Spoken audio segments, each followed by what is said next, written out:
Now it's time to dive into the most unique aspects of baseball versus other sports, and it's how good the advanced data is and the advanced stats. So we're going to talk about exit velocity, hard hit rate, Sierra. It's going to be a good one. We're starting right now.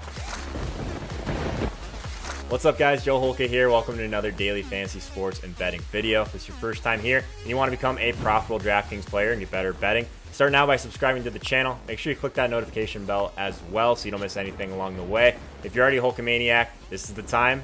Smash that like button. We'll get started. All right, advanced metrics, projections, how they all tie together. Are you using things like ISO, WOBA? Like, what are your thoughts on some of those more advanced metrics? So those advanced metrics, we have found a lot of stability and predictability in terms of how they correlate to fantasy points. And so that's basically how our entire projection system is developed, is we figured out how much those statistics correlate to fantasy points along with batting order and along with team total. And we kind of put those things into the mix. We put him into an opposing pitcher versus an opposing batter individual matchup. We include the bullpens in terms of their strengths. And that's how we come up with a projection. And so those advanced stats are all encompassing in terms of weighted on base average. In terms of ISO, it's all encompassing for power. And those are metrics that do translate well to DFS scoring. So we do use those heavily. Are those ones park adjusted? I know some of these are, some of them aren't. I don't think the StatCast stat it is, but the WOBA and the ISO, that is park adjusted, correct? Weighted on base average is, ISO is not. Okay. So ISO is just your slugging percentage minus your batting average, basically. So that's not park adjusted at all. But weighted on base average, weighted on base average is not. Weighted runs created plus is. Okay. Like Sierra is one of my favorite stats. When I'm looking back at a pitcher to see how well they did. Of course, xFIP's a really popular one too. But like what's in Sierra? That's not one I'm super familiar with. I'll have to pull up the actual mathematical formula. It's a mathematical formula. Okay, interesting. Pitching, well, while you're kind of doing that too, like I think that it's a pretty similar parallel in NHL. So there's a lot of stats out there where like save percentage for goalies, and for instance, like a lot of people like use these in their models. Like there's tons of tools out there where there's just so much data that literally doesn't correlate to fantasy points. It's maybe fine for looking at how good a player is from a real hockey or real baseball perspective, but there's just so much stuff out there that like we're playing fantasy. Like that's the kind of stuff that I want to focus on, stuff that I know for a fact correlates to fantasy points. So I think that that's a big mistake people make, almost just getting too broad with some of the stats they use, when honestly keeping it simple in a lot of ways is there's a ton of value to that. Oh, that's a pretty intense little equation you got there. That's what I'm saying. Like, yeah, I don't even know how you say that. Formula for Sierra, if you want to go ahead and break that down. I'm not even gonna attempt to even read that. But yeah, so it seems pretty complex, but I'll take your word for it that it's useful. I'll have to take a closer look at that. But I mean, it looks at balls in play and basically figures out, hey, these ground balls are supposed to be a hit at this rate, that sort of thing, you know. Todd says, main thing to know is Sierra is the best. Good to know. Anytime we have like these shiny new toys like StatCast data, everyone wants to use it. I take a little bit more, I guess, conservative or measured approach with it, just because like we don't always know whether something matters. We don't know whether it's stable. We don't know whether it's predictive. Even if, you know, subjectively, like we kind of think it probably is, we don't always know that's the case. And history has shown a lot of these things that we might otherwise think are useful are actually not useful at all. And so I do think there is a lot of use in StatCast data. I do think people also place a little too much emphasis in it sometimes and, you know, think, well, because it's, you know, exit velocity, like I can trust it over a smaller sample size. And sort of yes, but also sort of no, like you can also over account for it. So, you know, it's a balancing act. And for me, I like to study things. I like to know exactly what the effect is, how stable it is, how it changes over time, before I really work it into my process. Like certain things, you know, spin rate. A couple of years ago, everyone was all over spin rate. And for certain pitches, spin rate's really important. And for other pitches, it doesn't matter at all. And if you're just looking at spin rate for every pitch, you're maybe going to misjudge a guy. I think with the newer stats, you have to be careful with them because we just don't know a ton about them. I think it was, man, I'm so rusty on MLB. I think it was xWOBA where kind of someone did a deep dive in that and went, well, wait a minute, like this looks a little bit off. Like there's something in the stat that's stabilizing the wrong way. Like last year, this is what it looks like. This year, this is what it looks like, that sort of thing. So it's like, trust the stats that have been there for a long time. And we know exactly their reliability. With the new stats, I think there's value in them, and I look at them at xwOBA and all that kind of stuff. But just be careful on making that like the catch-all, like some number one value stat for you. Everyone wants like the one number that's just going to tell them which guys are good plays, and I don't think that really exists. Talked about it before, but one of the best ways you guys can support what I'm doing here for free is to give me the follow over on Twitter. And if you're new to the community, I do a ton of content over on Instagram as well that never makes it to YouTube. So if you take a few seconds and give me the follow both of those spots, I'd really appreciate it. So I think one of the most valuable things in MLB is trying to target regression. So guys that are actually hitting the ball really well, and some of these advanced stats can do a good job of quantifying if a guy has been just getting unlucky, is hitting the ball well. This hasn't yet translated to fantasy points yet. So we're going to talk a little bit about that now. Do you have any thoughts on some of these like unlucky type metrics? Because like just thinking about it from like a real basic perspective, like someone could be hitting the ball really well or be really hard as far as his exit velocity, his hard hit rate, but just is getting slightly unlucky. Maybe he's hitting right to outfielders. Maybe he's hitting right to infielders, and like he's hitting the ball well, which is something we can't quantify now. So like, do you think that there's something to be said for targeting slightly unlucky, for lack of a better word, players? There is, in a sense. You'll mostly find it through like general projection systems anyway. But yeah, there is in a sense like players with low BABIP and high exit velocities are probably players that are getting unlucky. Players with good launch angles in the ranges that you're looking for fly ball distributions and low home run per fly ball rate with good exit velocity are probably getting a little bit unlucky.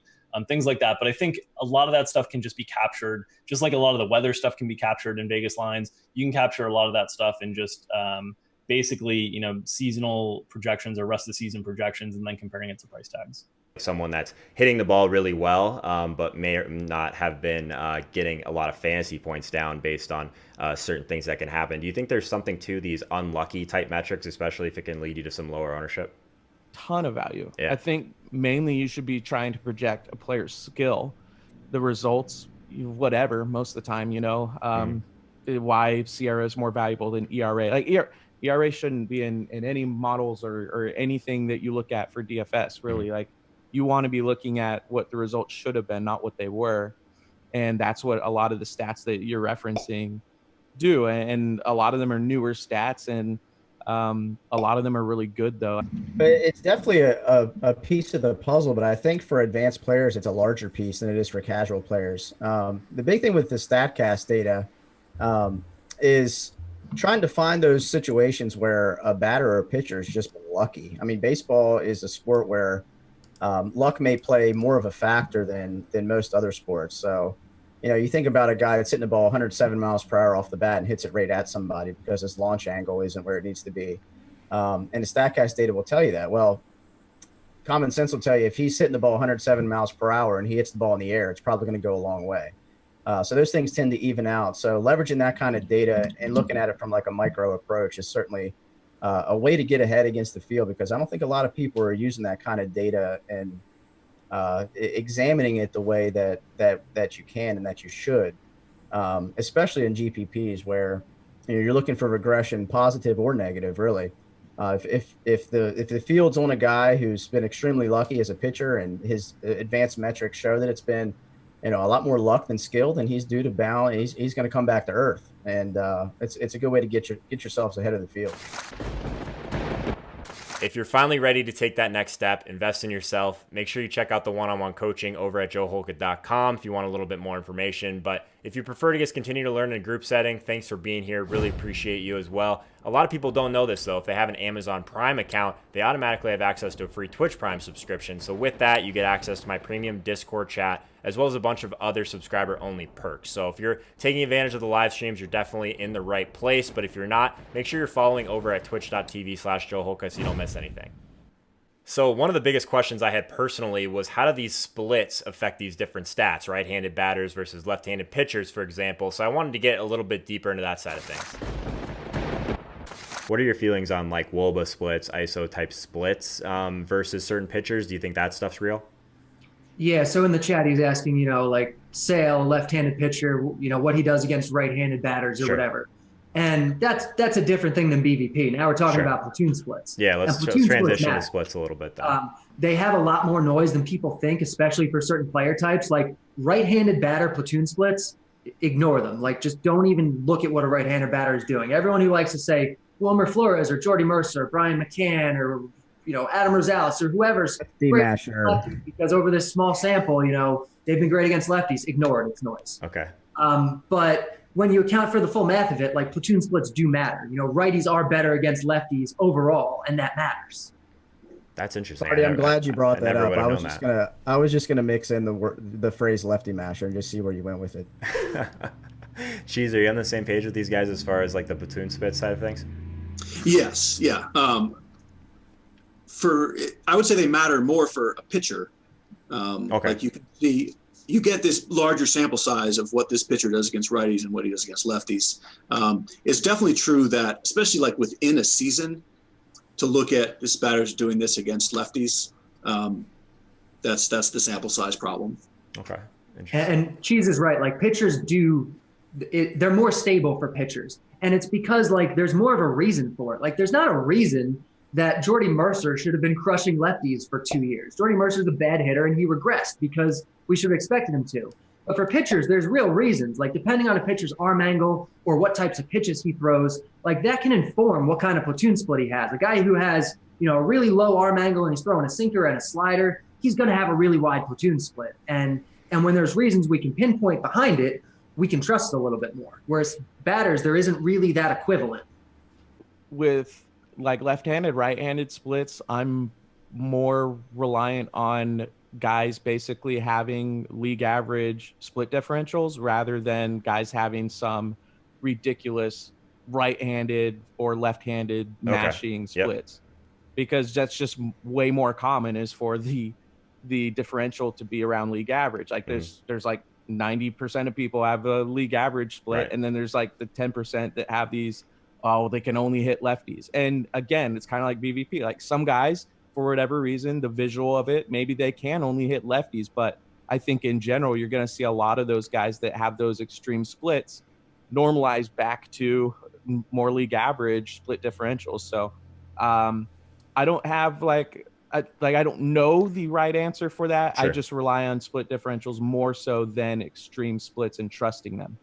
That's really valuable. I honestly thought it might have been the opposite. I thought that maybe it was like a barbell approach, right? Like you really pay attention to these guys where they have these massive splits, but it sounds like what you're saying is almost like those guys, they're going to regress back to the mean at some point, but it is real in a sense. It's just hard to figure out kind of how exactly to weight that. That would just seem like an outlier to me though, sure. Right? Like those guys that by definition, they are outliers, and outliers are less reliable. Like the pitcher controls the at-bat. Like if a left-handed pitcher throws a slider on the outside corner, there's only so much any hitter can ever do. Like certain pitches, just the pitcher has it, and the at-bat is going to be dictated by what that pitcher throws.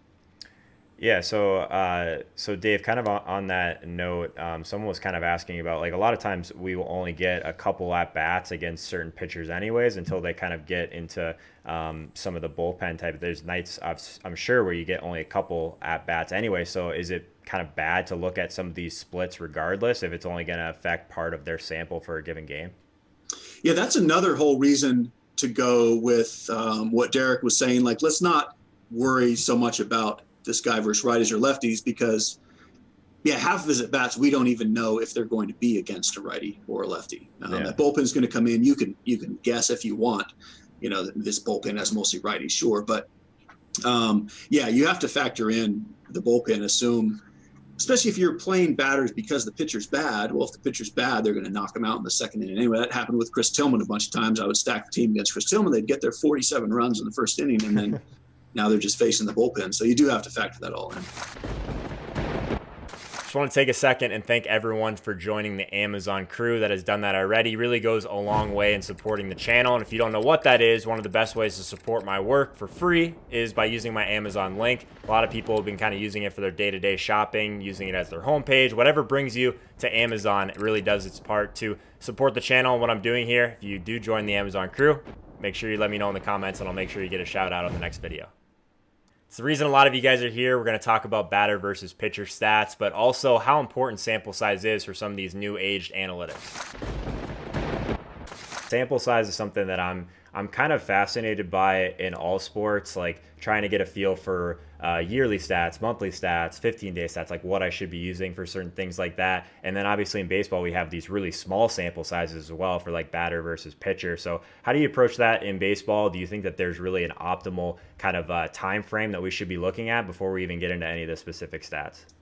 I think this is one where in baseball, because there's so much variance in the sport on a day-to-day basis and over the course of a season, I think sometimes people can get a little bit lost in the recent performance and treat it as more predictive than it is. So I would always like lean on projection systems. And while you might not have your own projection system, and you can certainly subscribe to ours at Daily Roto, there are like publicly available projection systems that you can see their season-long projections, just, Steamer, Zips. I know Derek Hardy's The Bat is on Fangraphs too. And like, you can just go to Fangraphs and like quickly compare a few guys with their seasonal or rest of season projections and just get an idea of like, is this hitter similar to the other hitters or not?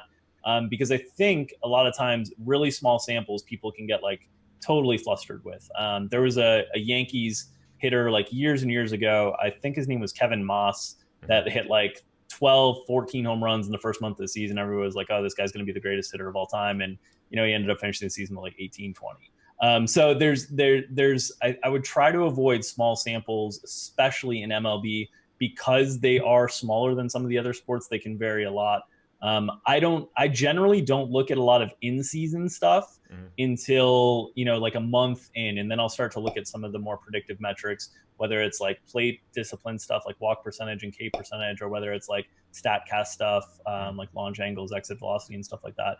Generally, there's reliability on those types of things around the 75 to 100 plate appearance level. So you're talking about a month and a half into the season. It's funny because with baseball, like everything has different time frames of where the information becomes valuable. Like strikeout rate becomes more valuable early on than like batting average or something. And I think even whiff percentage was stabilized more quickly than strikeout rate. And so yeah, like there are things that you can look at. ISO as another one for hitters. Like ISO stabilizes super quickly and has more value than most other hitting stats.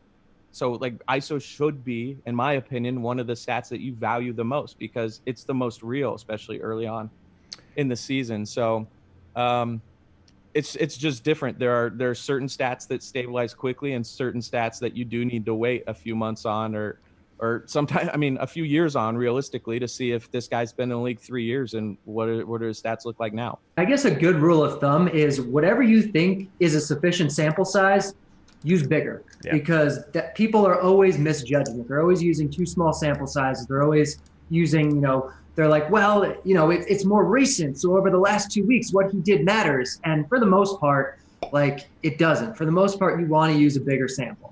And everything's going to be different player types, different stats, everything has its own, point, strikeouts need a smaller sample to stabilize, you can use a little bit more recent as opposed to something like BABIP, which is, very noisy and you need to use lots and lots of data to have any sort of, indication about a player's true skill with it. So it really all depends, but rule of thumb is use a bigger sample size than you use. I know you're a big non-proponent, I guess, of BVP, really small sample sizes. Like I think when I asked the question on Twitter, like what should I ask people on MLB week, as soon as your name was brought up, there was like 3 or 4 people that were like, ask him about BVP. So like, why is your brand so, I guess, against BVP? Like it's not something I ever look at, and I know we kind of laugh about it now, but just touch on that quickly for those people. If that's something you want to like put on me, like I'm totally cool with that. That's a great brand to have, right? Yeah. So I've actually discussed this recently a few times, and I think the big misunderstanding with BVP and my opinion on it is I actually think that BVP is real in the sense that some batters will hit certain pitchers better. Sure. Like the way the ball comes out of the hand, whatever, just the confidence that you have against the guy. Mm-hmm.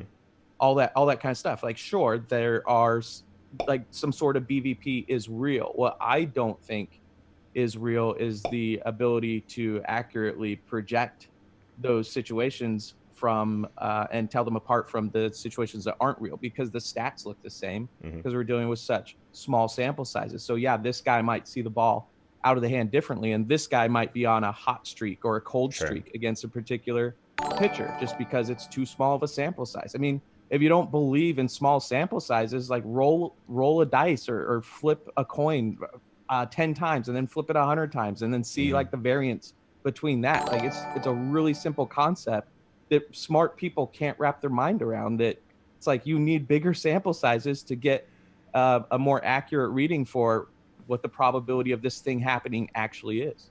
The one thing I'll say is, sure, it's real. There are some players, some batters who just hit a pitcher better. Like it's not correct to say it doesn't exist. It's correct to say we don't know when it exists, and the safe assumption is that it doesn't exist. Derek, do you want to give your BVP rant? Yeah, I mean, Cheese is 100% right. Like, there is a good chance, it's pretty likely, I think, that BVP is a real thing. That some players hit some pitchers better.